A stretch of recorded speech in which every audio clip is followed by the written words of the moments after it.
हमारा आज का टारगेट एक ऐसे मसले की निशानदही करवाना है जिसको शायद हम लोगों ने मसला समझना छोड़ दिया है।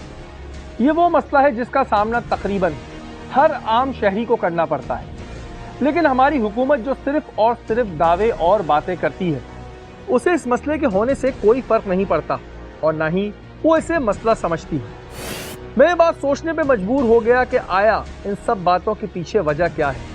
क्यों अरसे दराज से हम इस मसले से परेशान तो हैं, लेकिन शायद ही पाकिस्तान की तारीख में किसी ने इस मसले पर आवाज़ उठाई। आज हम ना सिर्फ इस मसले पर आवाज़ उठाएंगे बल्कि माशरे के ठेकेदारों की आंखें खोलने की कोशिश भी करेंगे, जो किसी भी मसले को देखते ही कबूतर की तरह अपनी आंखें बंद कर लेते हैं। इस मसले ने मुझे तब झंझोड़ा जब एक रोज़ मैं अपनी रिकॉर्डिंग के दौरान एक सरकारी स्कूल जा पहुंचा। उस सरकारी स्कूल में मौजूद असातिज़ा ने मुझे इस बात का इंकिशाफ किया।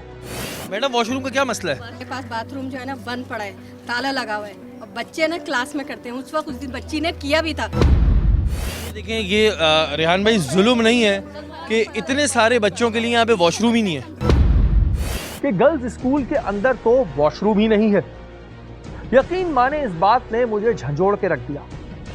मैं सोच में था कि आया क्यों हमारे हुक्मरान इन बच्चों को अपने बच्चों की तरह नहीं समझते, क्यों हमारे हुक्मरान हमारे लिए वो सब नहीं करते जिसके वो दावे और वादे करते हैं। एक जगह हुकूमत कह रही है कि कोरोना की तीसरी लहर आ चुकी है जो कि इंतहाई खतरनाक है। दूसरी जानिब हम देखते हैं कि लॉकडाउन लगाया जा रहा है, लेकिन ये बात सोचने की है कि क्या हुकूमत अपने मामला ठीक कर रही है या फिर सारा मलबा आवाम पे डाला जा रहा है। जितने भी हुकूमत के दफातर हैं जहां पर रोजाना की बुनियादों पर लोग आते हैं, क्या वहां के पब्लिक वॉशरूम्स आवाम के इस्तेमाल के काबिल हैं?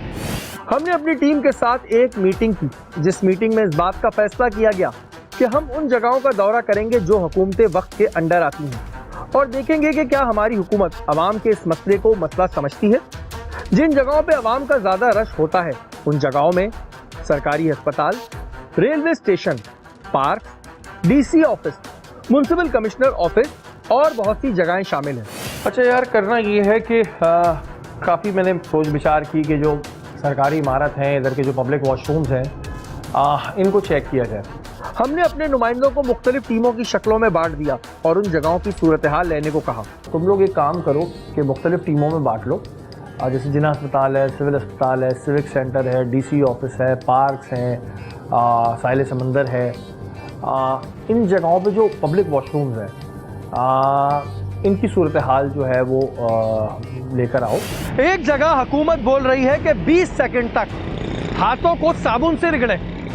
अरे भाई, रगड़ तो रहे लेकिन साबुन कहाँ है? मेरे ख्याल से हुकूमत ये कहना भूल गई कि जब भी आप किसी सरकारी दफातर जाएं तो वहाँ पर अपना साबुन और अपना पानी लेकर जाएं, क्योंकि इनके दफातर में जो पब्लिक वॉशरूम्स हैं वहाँ आवाम के लिए ऐसी कोई सहूलत मौजूद नहीं।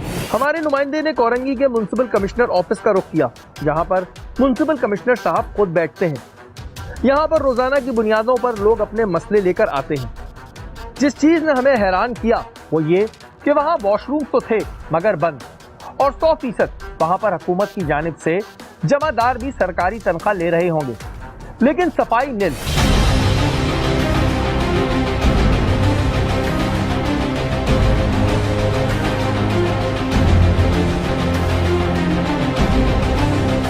हमने कोरंगी के म्युनिसिपल कमिश्नर ऑफिस का दौरा किया। यहाँ पर भी आवाम आती है। अब देखते हैं कि यहाँ पर जो हमने वीडियो में देखा था क्या वही सूरत हाल है कि यहाँ पर पब्लिक वॉशरूम्स हैं। यार ये बताओ कि अगर मुझे इस वक्त यहाँ पर वॉशरूम जाना हो तो कहाँ है वॉशरूम? पीछे चलता है वॉशरूम? चलता है, पानी तो नहीं है। और जो यहाँ के अफसरान हैं वो कहाँ जाते हैं? वो वहाँ पे अंदर है, उनके अपने कमरों में। हाँ। हुकूमती पैसा जो हमारे टैक्स का पैसा है वो भरपूर यूज़ हुआ है। बिल्कुल नए जिसे कहते हैं वॉश बेसन लगे, लेकिन ज़िंदगी में कभी इन वॉश बेसन को जो है साफ़ नहीं किया गया। फिर ये देखिए जी, ताला लगा हुआ है, सब पे ताले लगे हुए जी। अब मेरा सवाल यहाँ पर ये है कि ये पब्लिक के लिए यहाँ पर कोई सहूलत नहीं है वॉशरूम की। कितने स्वीपर हैं यहाँ पे? कुछ रहा है 3-4 स्वीपर है सर। 3-4 स्वीपर वो है। सुबह में आते हैं, सुबह में अपना काम करके चले जाते हैं। मुझे तो समझ नहीं आ रहा ना काम करते क्या है। अभी कह रहे हैं जी कोरोना की तीसरी लहर है, ना साबुन ना पानी। अब अगर आप लोगों को भी वॉशरूम जाना हो तो आप कहाँ जाएंगे? घर चले जाते हैं। इरफान सलाम साहब हैं डीसी, और ज़रा सी अगर आप अपनी नज़रें सानी करें, क्योंकि आपके कमरे का वॉशरूम मैं बिल्कुल सही कह रहा हूँ कि बिल्कुल अच्छा होता होगा। ये कोई बेचारा मस्जिद में जाता होगा, कोई कहीं जाता होगा, लेकिन ये एक रूल है कि सरकारी बिल्डिंग के अंदर वॉशरूम होना ज़रूरी है। आवाम के लिए बड़े बड़े पार्क बनाए गए जिनके बड़े बड़े बजट हुकूमत ने पास किए। कराची के ज़्यादातर पार्क ठेकेदारों के रहमो करम पर चले गए हैं। आइए आपको कराची में मौजूद पार्क्स में मौजूद वॉशरूम का हाल दिखाते हैं।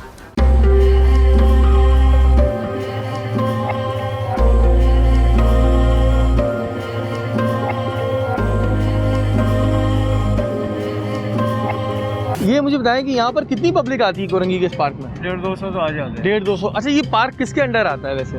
ये डीएमसी के अंडर में है। डीएमसी के अंडर आता है। इधर पब्लिक वॉशरूम है, वॉशरूम एक साइड का है ओपन। लिखा हुआ है ना वॉशरूम के 10 रुपए। अच्छा, यहाँ मुझे ये बताएं कोई स्वीपर आते हैं? स्वीपर आता था लेकिन आजकल नहीं आ रहा। ये बताएं कि कोई वॉश बेसिन है? वॉश बेसिन था लेकिन टूट गया। आप लोग भी जब कभी बाहर होते हैं और खुदा ना खास्ता इमरजेंसी हो जाए तो कोई पब्लिक टॉयलेट नजर आते हैं आपको? नहीं। मैं ये बात गारंटी देता हूँ कि इस पार्क में ना अगर किसी दिन बिलावल भुट्टो को आना हो, ये वॉशरूम ऐसा होगा कि आप भी परेशान हो जाएंगे। हाँ, ये तो सही बात। इधर कल मुराद अली शाह साहब का आना हो तो फिर क्या होगा? हर चीज़ होगी यहाँ पर। ऐसा चमचमा रहा भी होगा होगा, संडे वाला भी बड़ा होगा, हर चीज़ होगा। मास्क यहाँ पर ये लोग दे रहे हो खुद। कि हदूद है, उसके वॉशरूम साफ ना करा पाए ना तो फिर उससे तो फिर अल्लाह ही हाफिज है। यहाँ पे कितने स्वीपर्स हैं? कभी नहीं है हम लोगों ने।